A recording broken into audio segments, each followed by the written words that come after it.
தமிழ் நண்பர்கள் அனைவருக்கும் வணக்கம். நீங்கள் பார்த்து கொண்டிருப்பது ஷேர் மார்க்கெட் அகாடமி. இந்த வீடியோவில் பங்கு சந்தையில் இன்வெஸ்ட்மெண்ட் பண்ணுறதுக்காகவோ இல்லை ட்ரேட் பண்ணுறதுக்காகவோ டிமேட் அக்கௌண்ட் ஓப்பன் பண்ணி வச்சுருக்கீங்க அப்படின்னா இந்த வீடியோ உங்களுக்கான வீடியோ தான். இந்த டிமேட் அக்கௌண்ட்டை பற்றி நம்ம எல்லாரும் கட்டாயம் தெரிஞ்சிருக்க வேண்டிய 5 முக்கியமான விஷயங்களை பற்றி இந்த வீடியோவில் நம்ம பார்க்கலாம். ஸோ அதுக்கு முன்னாடி இது வரைக்கும் நம்மளோட யூடியூப் சேனலை சப்ஸ்கிரைப் பண்ணாமல் பார்த்துக்கிட்டு இருந்தீங்க அப்படின்னா சப்ஸ்கிரைப் பண்ணிக்கோங்க. வீடியோ பிடிச்சிருந்துச்சு அப்படின்னா லைக் பண்ணிவிட்டு உங்கள் ஃப்ரெண்ட்ஸுக்கும் ஷேர் பண்ணுங்கள். ஸ்டாக் மார்க்கெட் ரிலேட்டடான அப்டேட்ஸ் எல்லாம் உடனுக்குடன் தெரிஞ்சுக்கணும் அப்படின்னா நம்மளோட டெலிகிராம் குரூப்ல ஜாயின் பண்ணிக்கங்க. ஃப்ரீ தான். நான் லிங்க் டிஸ்கிரிப்ஷன்ல கொடுத்துருக்கேன். ஓகே, இந்த வீடியோ பார்த்துக்கிட்டு இருக்க பெரும்பாலான பேர் ஸ்டாக் மார்க்கெட்ல எக்ஸ்பீரியன்ஸ் பர்சனா இருப்பீங்க.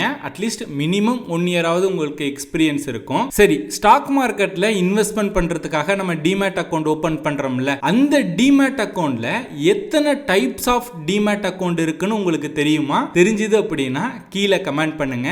எத்தனை பேர் சரியா ஆன்சர் பண்றீங்கன்னு நான் தெரிஞ்சுக்கிறேன். தெரியல அப்படின்னா இதோட ஆன்சரை நான் வீடியோட கடைசியில சொல்றேன். சோ வீடியோவை ஸ்கிப் பண்ணாம பாருங்க. ஓகே, ஃபர்ஸ்ட் நீங்க டிமேட் அக்கவுண்ட் புதுசா ஓபன் பண்ணும்போது preference for running account settlement அப்படின்னு ஒரு ஆப்ஷன் இருக்கும். அதுல 2 ஆப்ஷன் கொடுத்திருப்பாங்க. ஒன்னு குவார்ட்டர்லி, இன்னொன்னு மந்த்லி. நிறைய பேர் இது எதுக்குன்னே தெரியாம இதுல ஏதாவது ஒரு ஆப்ஷனை செலக்ட் பண்ணி அக்கவுண்ட் ஓபனிங் ப்ராசஸை கம்ப்ளீட் பண்ணிடுவாங்க. இது எதுக்கு அப்படின்னா, இப்போ நீங்க ஃபார் எக்ஸாம்பிள் இப்போ குவார்ட்டர்லின்னு செலக்ட் பண்ணி நீங்க டிமேட் அக்கவுண்ட் ஓபன் பண்ணிட்டீங்க அப்படின்னா ஒவ்வொரு 4 மாதத்திற்கு ஒரு தடவை, அதாவது 4 மாதம் முடியும் போது பாத்தீங்க அப்படின்னா உங்களோட டிமேட் அக்கவுண்ட்ல அன்யூஸ்டு ஃபண்ட் ஏதாவது வச்சிருந்தீங்க அப்படின்னா ஆட்டோமேட்டிக்கா உங்களோட பேங்க் அக்கவுண்ட்டுக்கு ட்ரான்ஸ்ஃபர் பண்ணிடுவாங்க. இதுவே நீங்க மந்த்லி அப்படின்னு செலக்ட் பண்ணி டிமேட் அக்கவுண்ட் ஓபன் பண்ணிருந்தீங்க அப்படின்னா ஒவ்வொரு மாதத்தோட கடைசி லாஸ்ட் டேட் பாத்தீங்கன்னா உங்களோட டிமேட் அக்கவுண்ட்ல ஏதாவது அன்யூஸ்டு ஃபண்ட்ஸ், அதாவது சும்மா ட்ரான்ஸ்ஃபர் பண்ணி வச்சிருக்கீங்க, எந்த ஸ்டாக்ஸுமே வாங்காம அந்த ஃபண்ட் சும்மா ஐடியலா இருக்கு அப்படின்னா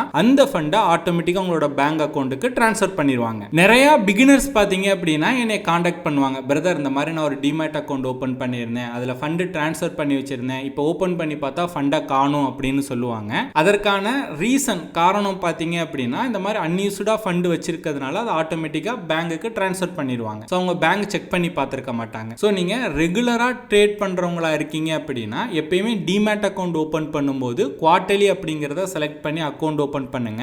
எவ்ரி 4 மாசத்துக்கு ஒரு தடவை தான் அந்த செட்டில்மெண்ட் நடக்கும். ரெண்டாவது, டிமேட் அக்கவுண்ட் வச்சிருக்கவங்க பெரும்பாலான பேருக்கு இந்த சந்தேகம் வந்திருக்கும். இப்ப டிமேட் அக்கவுண்ட்ல எவ்வளவு மணியை தான் நம்ம ட்ரான்ஸ்ஃபர் பண்ணி வைக்கலாம் அப்படின்னு. இதற்கான ஆன்சர் பாத்தீங்க அப்படின்னா லிமிட்டே கிடையாது. நீங்க எவ்வளவு அமௌண்ட் வேணும்னாலும் உங்களோட டிமேட் அக்கவுண்ட்டுக்கு ட்ரான்ஸ்ஃபர் பண்ணி வச்சு ட்ரேடோ இல்ல இன்வெஸ்டிங்கோ பண்ணலாம். ஸோ எந்த விதமான லிமிட்டும் கிடையாது. ஆனா நீங்க பிஎஸ்டிஐ டிமேட் அக்கவுண்ட் ஓபன் பண்ணி வச்சிருந்தீங்க அப்படின்னா அதற்கான மேக்ஸிமம் லிமிட் பாத்தீங்க அப்படின்னா 2 lakhs தான். மூணாவது, இப்போ நான் டிமேட் அக்கவுண்ட் ஓபன் பண்ணி ரொம்ப நாளா அந்த டிமேட் அக்கவுண்டை நான் யூஸ் பண்ணவே இல்லை அப்படின்னா என்ன ஆகும் அப்படிங்கிற சந்தேகம் பெரும்பாலான பேருக்கு வந்திருக்கும். நீங்க ஒரு புதுசா டிமேட் அக்கவுண்ட் ஏதாவது ஒரு புரோக்கர்ல ஓபன் பண்ணி தொடர்ந்து 12 மாதங்கள் வந்து நீங்க அதுல ட்ரேடிங்கோ இல்ல இன்வெஸ்டிங்கோ எந்த ஆக்டிவிட்டிஸுமே பண்ணாம ஐடியலா இருந்தது அப்படின்னா அந்த டிமேட் அக்கவுண்ட் இன்ஆக்டிவ், அதாவது டார்மன்ட் ஸ்டேஜுக்கு போயிடும். ஒன்ஸ் அந்த டிமேட் அக்கவுண்ட் டார்மன்ட் ஸ்டேஜ், அதாவது இன்ஆக்டிவ் ஸ்டேஜுக்கு போயிருச்சு அப்படின்னா திரும்ப நீங்க அந்த புரோக்கர்ல கேவிசி எல்லாம் கம்ப்ளீட் பண்ணி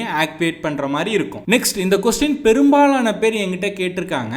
பிரதர், நான் இப்ப 2 டிமேட் அக்கவுண்ட் ஓபன் பண்ணலாமா, யூஸ் பண்ணலாமா அப்படின்னு. இந்த டிமேட் அக்கவுண்ட் அப்படிங்கிறது பாத்தீங்க அப்படின்னா பேங்க் அக்கவுண்ட் மாதிரி நீங்க கற்பனை பண்ணிக்கங்க. இப்ப நம்ம ஸ்டேட் பேங்க் ஆஃப் இந்தியால ஒரு சேவிங்ஸ் அக்கவுண்ட் ஓபன் பண்றோம் அப்படின்னா நம்ம HDFCலயும் ஓபன் பண்ணலாம், கனரா பேங்க்லயும் ஓபன் பண்ணலாம், சென்ட்ரல் பேங்க்லயும் ஓபன் பண்ணலாம். சோ நம்ம ஒரு தனிநபர் வந்து எத்தனை பேங்க் அக்கவுண்ட் வேணாலும் ஓபன் பண்ணி வச்சுக்கலாம். அந்த மாதிரி தான் டிமேட் அக்கவுண்டும். ஒரு நபர் எத்தனை டிமேட் அக்கவுண்ட் வேணாலும் ஓபன் பண்ணிக்கலாம். ஆனா ஒரு புரோக்கர்ல ஒரு டிமேட் அக்கவுண்ட் தான் ஓபன் பண்ண முடியும். இப்போ நீங்க ஜீரோதா அப்படின்னா இப்போ நீங்க ஜீரோதால ஒரு வாட்டி தான் டிமேட் அக்கவுண்ட் ஓபன் பண்ண முடியும். அகைன் திரும்ப உங்க பேர்ல உங்களோட பேன் யூஸ் பண்ணி ஒரு அக்கவுண்ட் வந்து கிரியேட் பண்ண முடியாது. சேம் இதே போல தான் பேங்க் அக்கவுண்டும். இது ஸ்டேட் பேங்க் ஆஃப் இந்தியால ஒரு சேவிங்ஸ் அக்கவுண்ட் வச்சிருக்கீங்க அப்படின்னா திரும்ப நீங்க ஸ்டேட் பேங்க் ஆஃப் இந்தியால போயிட்டு திரும்ப எனக்கு ஒரு சேவிங்ஸ் பேங்க் ஓபன் பண்ணலாம் அப்படின்னா அது முடியாது. ஓகேங்களா? சோ நீங்க டிமேட் அக்கவுண்ட் அப்படிங்கிறது எத்தனை டிமேட் அக்கவுண்ட் வேணாலும் வச்சுக்கலாம். இப்போ நீங்க வந்து ஏஞ்சல் ஒன், குரோ, அப்ஸ்டாக்லாம் யூஸ் பண்ணிட்டு இருக்கீங்க. இப்போ நான் திரும்ப ஜீரோதால ஓபன் பண்ணணும் அப்படின்னா தாராளமா ஓபன் பண்ணிக்கலாம். நெக்ஸ்ட், இந்த क्वेश्चन ஒவ்வொரு ஃபைனான்சியல் இயரோட எண்ட்லயும் நிறைய நண்பர்கள் பாத்தீங்க அப்படின்னா என்னை வாட்ஸ்அப் பண்ணி கேட்பாங்க.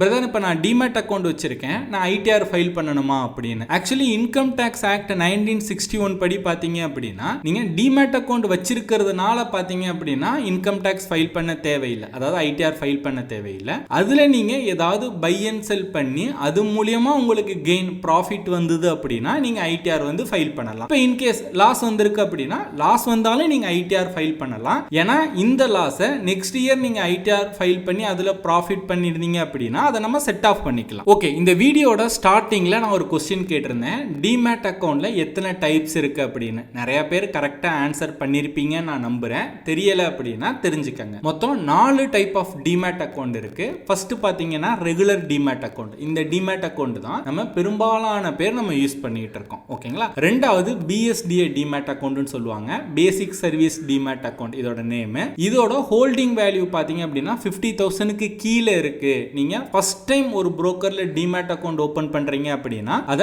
பேசிக் சர்வீஸ் டிமேட் அக்கவுண்ட்னு சொல்லுவாங்க. இதுக்கு ஏஎம்சி சார்ஜஸ் எதுவுமே கிடையாது. பட் நீங்க மேக்ஸிமம் ஃபண்ட் ட்ரான்ஸ்ஃபர் லிமிட் பாத்தீங்க அப்படின்னா 2 lakhs தான். ஓகேங்களா. மூணாவது பாத்தீங்கன்னா ரீபேட்ரியபிள் டிமேட் அக்கவுண்ட்னு சொல்லுவாங்க.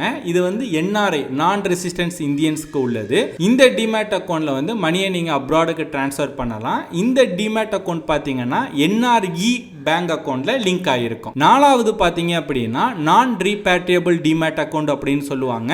இதுவும் என்ஆர்ஐக்கான டிமேட் அக்கவுண்ட் தான். இந்த டிமேட் அக்கவுண்ட்ல வந்து ஃபண்டை வந்து அப்ராடுக்கு வந்து டிரான்ஸ்ஃபர் பண்ண முடியாது.